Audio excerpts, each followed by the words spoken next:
বন্দে মাতরম এই সঞ্জীবনী মন্ত্রের উদ্গাতা সাহিত্য সম্রাট বঙ্কিমচন্দ্র চট্টোপাধ্যায় যে মন্ত্র পরাধীন ভারতবর্ষে ব্রিটিশ সাম্রাজ্যবাদের বিরুদ্ধে লড়াই অনুপ্রেরণা জুগিয়েছিল, আজ সেই সাহিত্য সম্রাটের তিরোধান দিবস। তার প্রয়াণ দিবসে আজ বঙ্কিম ভবনের মধ্যে রয়েছে, আজকে তার প্রতি শ্রদ্ধাঞ্জলি জানাতেই এই ছোট্ট ভিডিওটি।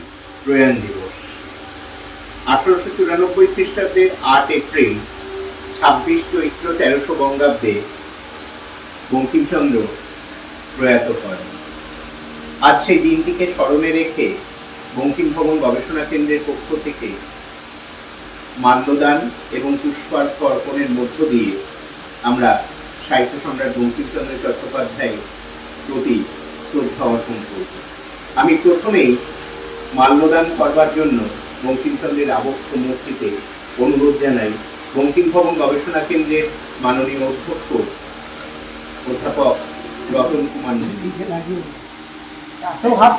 সাহিত্য সম্রাট বঙ্কিমচন্দ্র চট্টোপাধ্যায়ের আবক্ষ সাহিত্য সম্রাটের মূর্তিতে মাল্যদান করবার জন্য